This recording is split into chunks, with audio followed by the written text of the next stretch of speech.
Welcome viewers, welcome back to Lifestyle where we bring to you the latest trust and reliable information. Sarah Rector was once the richest black girl in the USA. And you should know her story. Before I continue, if you are new to my channel I encourage you to hit the subscription button and turn on the notification bell so you will always be the first to get the latest information. When Rector struck oil on land she became allocated through the government, she have become the richest black lady inside the country. Unfortunately, few understand her story. Editor's note. This article became in the beginning posted on April 27, 2021. It has for the reason that been updated. Sarah Rector became born in 1902 close to the all-black metropolis of Taft. Her mother and father, Mom Rose McQueen, and father, Joseph Rector, had been descendants of Africans enslaved through the Muskogee Creek Nation Creek Indians earlier than the Civil War. Rector's mother and father and their descendants had been indexed as freedmen, a time period used to consult previously enslaved people who have for the reason that been free of slavery, normally through the route of regulation. Therefore, the Rectors had been entitled to land allotments as a part of the Treaty of 1866 made through America with the 5 civilized tribes. Along with Rector herself, nearly 600 black kids, additionally called Muskogee freedmen minors, had been granted such allotments. The younger black lady became given 159.14 acres, 64 hectares of land, which made her the richest black lady in all of America. At the time she became provided the land, it became considered inferior infertile soil, which became now no longer appropriate for farming. Typically, higher land became reserved for white settlers in addition to individuals of the tribe. While the Rector-owned circle of relatives lived simply, the $30 annual belongings tax at the younger lady's land allotment proved to be a burden in them. So plenty so that her father petitioned the Muskogee County Court to promote the land. However, the petition became denied because of regulations located at the land.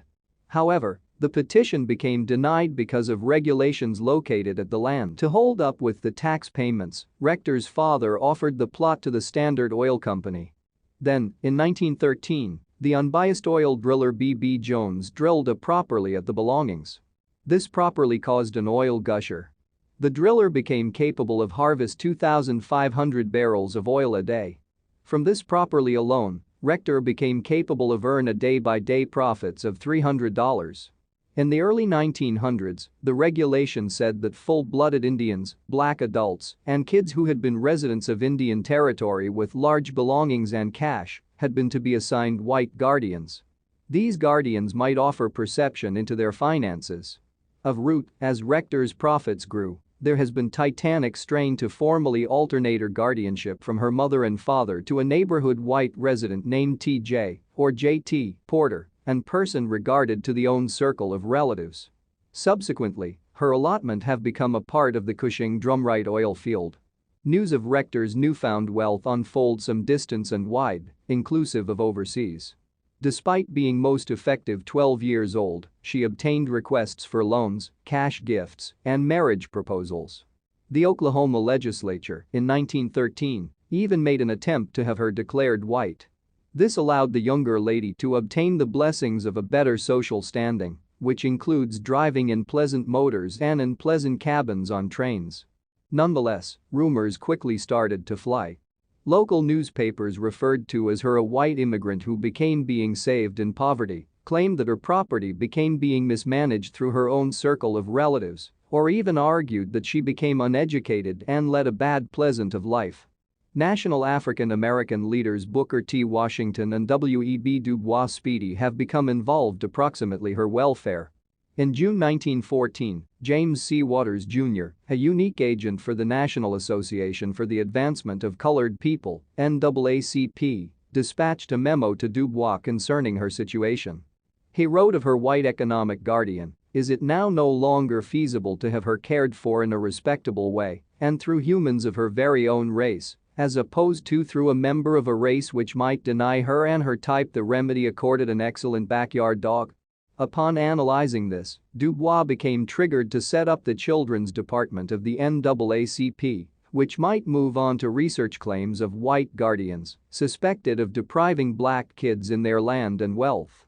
Similarly, Washington too intervened to assist Rector and her own circle of relatives.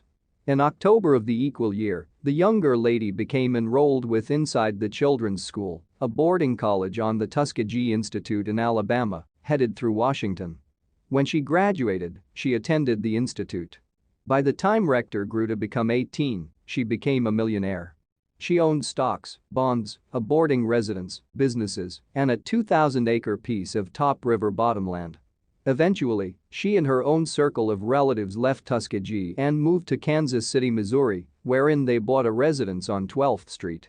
The residence, presently beneath the possession of a neighborhood nonprofit that intends to repair it and keep its historic and cultural significance, is aptly called the Rector House. Rector went directly to marry Kenneth Campbell in a small personal wedding.